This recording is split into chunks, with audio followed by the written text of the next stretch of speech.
A Suprema Corte tomou uma decisão para o cidadão cumprir determinadas coisas, ou ele não cumpre, ou vai ter que tomar outra atitude. Porque não é porque o cara tem muito dinheiro que o cara pode desrespeitar. Esse cidadão é um cidadão americano, ele não é um cidadão do mundo. Ele não pode ficar ofendendo os presidentes, ofendendo os deputados, ofendendo o Senado, ofendendo a Câmara, ofendendo a Suprema Corte. Ele pensa que é o quê? Ele pensa que é o quê? Então é o seguinte, cara, ele tem que respeitar a decisão da Suprema Corte brasileira. Se quiser, bem, se não quiser, paciência. Se não for assim, esse país nunca será soberano. Esse país não é um país que tem uma sociedade complexo de vira-lata, que porque o cara americano gritou, a gente fica com medo. Não. Esse cara tem que aceitar as regras desse país. E se esse país tomou uma decisão através da Suprema Corte, ele tem que acatar. Se vale para mim, vale para ele. O homem que falou agora foi o homem que foi cumprir uma determinação, você submeteu uma determinação de prisão. Ficou quase 2 anos preso, porque cumpriu uma ordem judicial.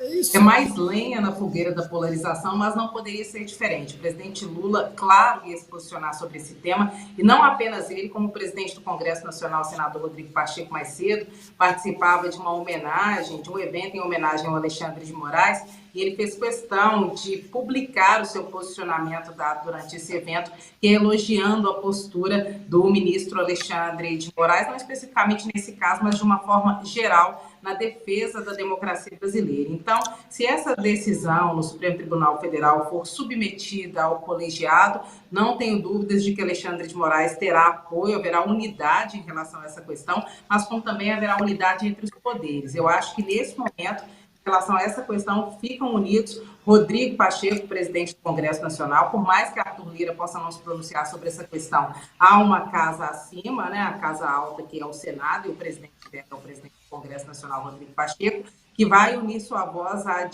do presidente Lula e também ao do ministro Alexandre de Moraes. Eu acho que nesse momento haverá uma unidade entre os 3 poderes no Brasil em relação a essa questão. Nesse momento, todos contra Elon Musk nessa posição de não seguir a legislação e a determinação do guardião da Constituição brasileira, que é o Supremo Tribunal Federal, porque, de fato, ele precisa e deve cumprir as leis se quiser atuar no Brasil, e nesse ponto, nenhum dos chefes dos poderes no Brasil vai flexibilizar. Acho que ficaram unidos, e eu acho que essa posição do Lula é uma posição que, embora ela fomente a polarização, é uma posição necessária nesse momento, e pode ser que haja alguma reação, sim, no 7 de setembro, por parte dos opositores do presidente Lula. Lembrar que o que está em jogo, na origem de tudo, é o inquérito da fake news.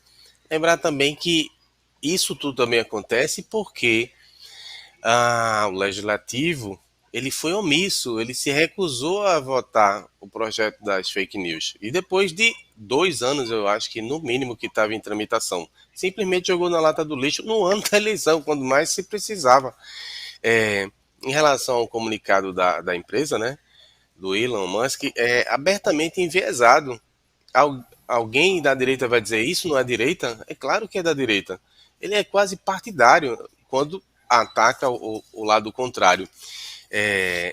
Ainda para tentar ancorar, colocar escoras nessas observações que eu fiz inicialmente, eu queria me socorrer da última pesquisa do pessoal da Atlas. Não sei se vocês tiveram a oportunidade de acompanhar, mas ela traça um cenário de como é que vai a popularidade de Lula, das ações do governo, dos ministérios, e vê também a popularidade das personalidades. Então, só destacando, o Brasil ficou dividido. Está dividido em relação a Lula. 50,9% aprova, 46,4% desaprova. Quando vão perguntar quais são os principais problemas, aparece em primeiro lugar, para minha surpresa, a corrupção, que fazia tempo, e disparada, 56,8%. É como se a gente estivesse revivendo o período recente de uma UDN rediviva, né? Para tentar ainda fazer mais links, né, a gente vai atrás das avaliações das personalidades, dos líderes. Quem aparece melhor avaliado é o Lula, 50% positivo, 48% negativo, ou seja, continua dividido. O segundo é o Tarcísio de Freitas. Qual a posição de Bolsonaro? 7º, com a posição de Michele Bolsonaro, oitavo. E aí acontece uma coisa engraçadíssima. O Moro, que eu tinha falado, é o quarto de pior avaliação. O Arthur Lira, que podia ser um representante da casa lá, legislativa, é o líder das lideranças que são mal avaliadas. 81% de negativo, 7% de positivo, deve ser todos os assessores que votaram, né? Ciro Gomes é o segundo, o terceiro é o Rodrigo Pacheco. A minha hipótese, ou a população não conhece o trabalho do Legislativo, incluindo o Moro aqui como senador, né? Embora ele tenha sido mais conhecido pela Lava Jato, depois pelo Ministério da Justiça. E a segunda hipótese é que o Legislativo não ajuda o governo a avançar, seja colocando emendas na frente dos interesses nacionais, seja obstacularizando todas as discussões. Então, quando você olha para o quadro político, o que é que você tem? Eu acho que não é coincidência, não é coincidência. O processo começou a ser julgado hoje. Quando é que ele vai terminar? 6 de setembro, ou seja, às vésperas do dia da independência. É como se você quisesse fazer um novo eco contra o ministro, juntando militarismo, juntando conservadorismo. Só uma pessoa que não conhece o golpismo recente que aconteceu no país para não perceber que tudo isso está relacionado. O professor, nosso professor de direito, ele evitou, ele quase diz a palavra mágica, que é uma grande concertação, uma grande conflagração ou uma encenação para esse estado de coisas. E se você olhar mais detidamente, não é ruim para o Elon Musk nem para a direita internacional, porque a decisão que o Moraes toma, ele dá o discurso, dá a narrativa para que se diga que existe censura no Brasil.